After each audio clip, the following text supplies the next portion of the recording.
So the Constitution of India and Introduction is our new topic that we are going to cover. Basically, it is about our Constitution. So before going through the topic, let us know some facts about the Indian Constitution. So Indian Constitution is the longest written constitution in the world. Originally, it had 395 articles in 22 parts and 8 schedules. So when the constitution was framed, it had 395 articles in 22 parts and 8 schedules. Now what is schedule? That is a list that organize and categorize administrative and legislative detail that is not included with the main body of the article. Okay, so earlier 8 schedules were there, but now it has 470 plus articles are there, 25 parts and 12 schedules. So it took over 2 years, 11 months and 18 days to draft. So nearly about 3 years it took to be drafted. And it is influenced by many countries like the UK, where the parliamentary system has been taken, USA, fundamental right has been included from there, and Canada, federal structure has been taken. So while framing the Indian Constitution, all these observations were done by the drafting committee that what other countries have there in their constitution. To keep it safe, it is carefully preserved in a helium-filled glass case in Parliament. So this rule book, our Indian Constitution, is safely preserved in a helium-filled glass case in Parliament, right? Now let us see what is a constitution. So a constitution is a set of written rules and principles that guides how a country is governed. Basically, it is a rule book.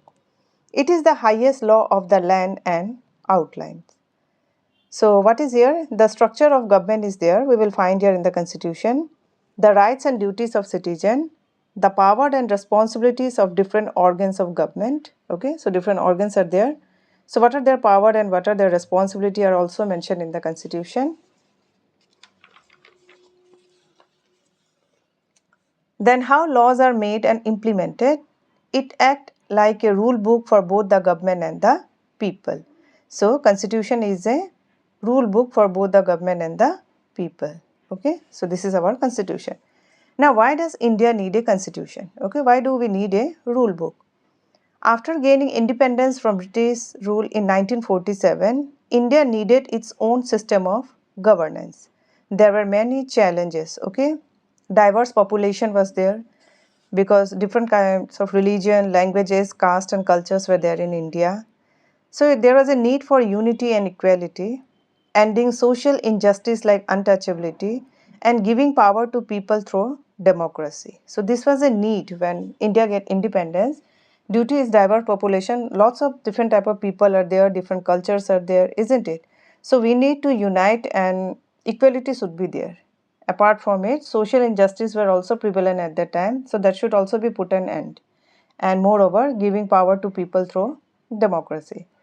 So that's why the constitution was created to bring order, protect rights and ensure justice. Okay. So if the question is there, why does India need a constitution, then you can write this one also. The making of Indian Constitution. So the Constituent Assembly was formed in 9 December 1946. So in this way the committee was formed. It was made up of members elected by the Legislative Assembly of the provinces. Dr. B.R. Ambedkar was the chairman of the drafting committee.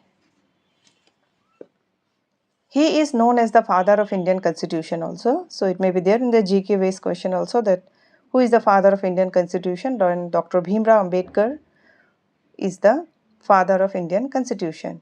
He played a key role in writing and shaping the Constitution to ensure justice, equality and rights for all.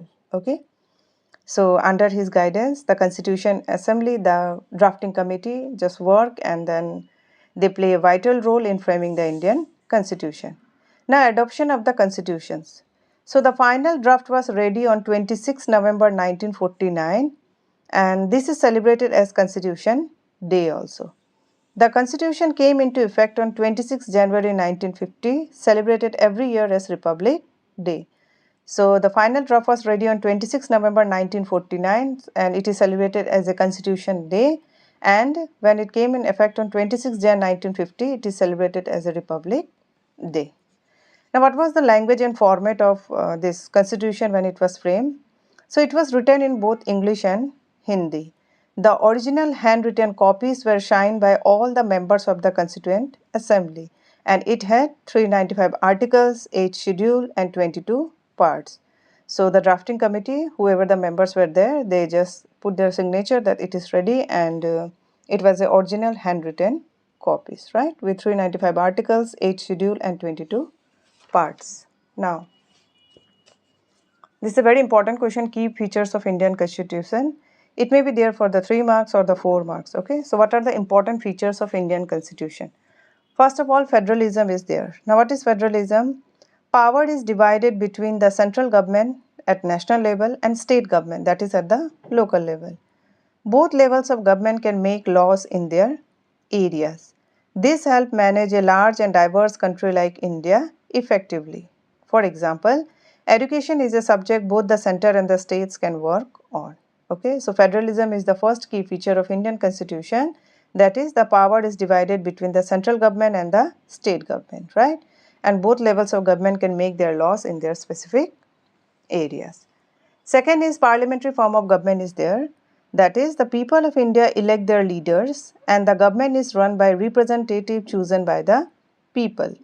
The parliament make laws and the prime minister is answerable to it. Okay, so parliamentary form of government is there, and here the people elect their representative, and these representatives they just represent the people in the parliament. Okay.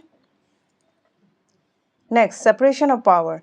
The Indian government is divided into 3 organs, that is legislature, who makes the laws, that is parliament, executive, that implement the laws, that is the government, and judiciary, that interprets the law, that is the court. So this separation keep the system balanced and prevent any one branch from becoming too powerful. So there is a separation of power, legislature, executive and judiciary, and they each have their own role and no one interfere in their works. Okay. Fundamental rights. So these are the basic rights guaranteed to every citizen.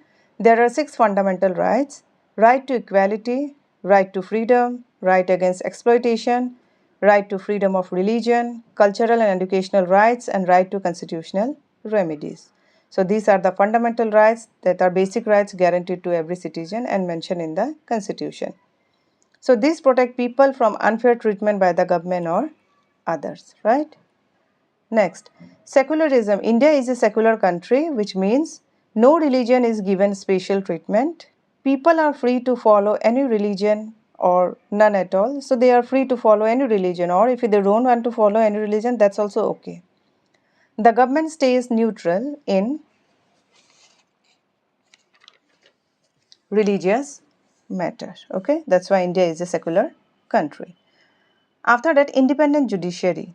The judiciary court is free from government control. It ensures that laws are followed and rights are protected.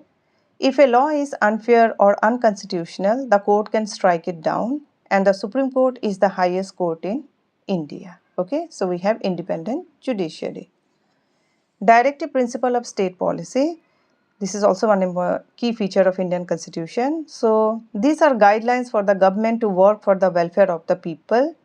They are not enforceable in court, but they are important for making good laws and policies. For example, for reducing poverty, providing education and healthcare, ensuring equal pay for equal works. Okay, so these are the guidelines for the government to work for the welfare of the people.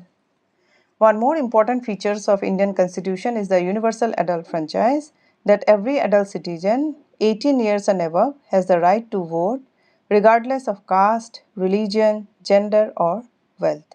This makes India a true democracy. Okay. So here I have mentioned 8 important key features of our Indian Constitution, that is federalism, parliamentary form of government, separation of power, fundamental rights, then secularism, independent judiciary, directive principle of state policies, and universal adult franchise. So whatever the questions are there in the examination. If that is there for 3 marks, then you can cover 3 to 4 points, and if it is 4 marks question answer, then you can cover 4 to 5 points. Now, preamble of constitutions. The preamble is the introduction to the constitution. It tells us the purpose and value of the constitution. So, the preamble starts with, "We, the people of India, having solemnly resolved to constitute India into a sovereign, socialist, secular, democratic republic." So, this preamble of constitution highlight justice, liberty, equality and fraternity, right? So basically the chapter is just the introduction of our constitution. So the constitution is not just a book of laws, but a living document that guide our nations and protect the rights of its people. It play a vital role in making India a strong, fair and democratic country. Okay. So this is the Constitution of India and introduction. So this much for this topic, and thank you for watching until the